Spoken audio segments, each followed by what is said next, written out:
So today I'm going to give proper framework that you can use to evaluate any credit card. Whether you are a student, new to the country, rebuilding your credit, or looking to get more from your spending. By the end of this video, you'll know exactly what card is right for you. I'm going to rate actual credit cards against the framework so you can see it in action. Let's get into it. So why do credit cards matter at all? Why should you get it? A credit card is like a tool, like a kitchen knife. Used properly, it makes your life easier. Used carelessly, you'll hurt yourself. There are 4 big benefits of having a right credit card. First is Section 75 protection. Under UK law, if you buy something costing between 100 and 30,000 pounds on your credit card, your card provider is jointly liable if something goes wrong. If retailer goes bust, you can get the money back. You only need to pay at least part of the cost on a credit card. Even a £1 deposit triggers a full pound protection on the entire purchase. This does not apply to debit cards, charge cards, or third-party processors like PayPal. Number 2 is building your credit score. Every time you spend and pay off in full on time, you're proving to credit agencies that you can be trusted with money. That score matters when you want a mortgage, a car loan, even some rental agreements. Number 3 is 0% promotional APRs. Sometimes you need to spread the cost of a big purchase. A 0% card lets you do that without paying a single penny interest, as long as you clear it before the promotional period ends. And number 4 is earning rewards. Cashback points, air miles. If you're spending the money anywhere, why not get something back? But here's the thing, right? None of these benefits matter if you pick a wrong card. A rewards card is useless if you are carrying a balance at 29% interest. A balance transfer card is pointless if you have no existing debt to move. That's why you need this framework. And now here's the framework that I've been blabbering about. It's called C.A.R.D.S framework. So these are the 5 questions you need to answer before you look at a single credit card. Now let's break it down. C stands for circumstance. What's your financial situation right now? This is the most important question. It's the one that most people skip. Are you a student with no credit card history? Are you new to the UK trying to establish yourself? Do you have existing debt you want to manage? Are you someone who pays off their balances every month and just wants rewards? Be honest. If you lie to yourself about where you are right now, you'll pick the wrong card. And A stands for aim. What do you actually want the credit card to do? There are 5 main aims. Number 1 is to build or rebuild your credit. Number 2 is to pay off existing debt through a balance transfer. Number 3 is to spread a big purchase at 0%. Number 4 is to earn rewards or cashback on everyday spending. Number 5 is to spend abroad without getting hammered by foreign transaction fees. Pick one primary aim. You can have a secondary aim, but one card rarely does everything for you. Now, R stands for rates and fees. What will this card actually cost you? Look at the APR and remember, the representative APR is only offered to 51% of successful applicants. You might get a higher rate than the card has advertised. Check annual fees, balance transfers, foreign transaction fees, late payment fees, and what happens when a promotional period ends. The 0% deal will jump to 25 to 29% or even to 34% when it expires. And D stands for discipline. Can you handle this card responsibly? And I need you to be really honest here. If you know that having a £5,000 limit is going to tempt you to overspend, get a card with lower limit. There is no shame in that. Ask yourself, will I set up a direct debit to pay the full balance transfer every month? Will I clear the promotional balance before the 0% ends? If the answer is probably not, then build your habits first. And S stands for score. What's your credit score? And will you get accepted? Here's something that catches a lot of people out.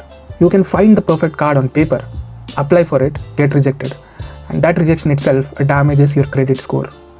Before you apply for anything, check your score through free websites such as Experian, ClearScore, or Credit Karma. They use a soft search that doesn't leave a mark on your file. Get on the electoral roll if possible. It's one of the simplest ways to boost your score. And never apply for multiple cards in a short span of time. Now let's put into work.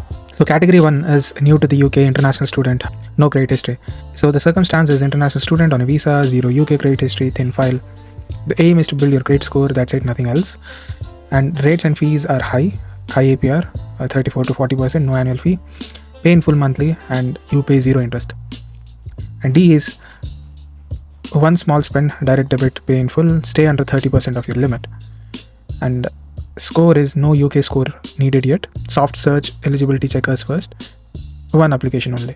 And these are the 3 credit cards in this segment. And category 2 is UK citizen student with little or no income. So circumstances, you're a UK student living your whole life in the UK on the electoral roll, little or no income, and the aim is to build credit with rates for student cards offering up to 18 to 20% APR with a direct debit, paying in full, don't treat the limit as spending money, and the score is being a UK citizen, address history and electoral roll, it puts you ahead in the eligibility checklist. Here are the 3 credit cards in this category. Now category 3 is new to the UK, full-time income with no credit history. Circumstances, you just moved to the UK earning a full-time salary but zero UK credit history, and the aim is to build credit while actually using the credit day to day, possibly with perks. And rates is APR ranges from 29 to 33%. Discipline is same rules, direct debit, pay in full, and score is some lenders use open banking instead of credit scores. Here are the 3 credit cards in this category. Category 4 is 0% promotional APR cards. The circumstance is you have got a big planned purchase coming up and want to spread the cost interest free. The aim is pay 0 interest over a promotional period. Rates is 0% on purchases and balance transfers. Discipline is you must clear the balance before the 0% promotional ends. And the score is these cards need a decent credit history. This is not for beginners. And these are the 3 credit cards in this category. Category 5 is rewards and cashback. The circumstance is you pay your balance in full every month and want to earn something back on spending you're already doing. Aim is cashback points on everyday purchases. Rates is APR are around 29 to 35%. Discipline is only works if you pay in full every month. Carrying a balance wipes out any rewards and cashback that you have gained. Score is reward credit cards need good credit. MX isn't accepted anywhere. Pay it with a Visa or MasterCard. Here are the 3 credit cards in this category. So before we end this video, here are the 5 mandatory rules that you have to remember for credit cards. Number 1 is to set up a direct debit to pay the balance in full. The day your credit card arrives, set up a direct debit to clear the entire balance every month. Not the minimum, the full payment. This is non-negotiable. If you do this one thing, you will never pay a penny in interest regardless of what APR it is. And number 2 is never miss the minimum payment. If for whatever reason you can't pay in full 1 month, you must at least hit the minimum payment. Missing the minimum payment will result in a late fee and a mark on your credit file for up to 6 years. 1 missed payment can undo months of credit building. Number 3 is never withdraw cash on a credit card. Cash withdrawals usually aren't at a cheap rate. You'll get hit with an immediate fee of around 3% plus interest from the second you take the money with no grace period. Use your debit card for cash always. Number 4 is to stay under 30% of your credit limit. If you have got a £500 limit, never let your balance go above 150. High utilization signals to lenders that you are dependent on credit, and it drags your score down even if you pay in full every month. Number 5 is never apply for multiple cards in a short span of time. Every application leaves a hard search on your credit file. Multiple rejections in a quick succession tells lenders you are desperate for credit, and each one chips away at your score.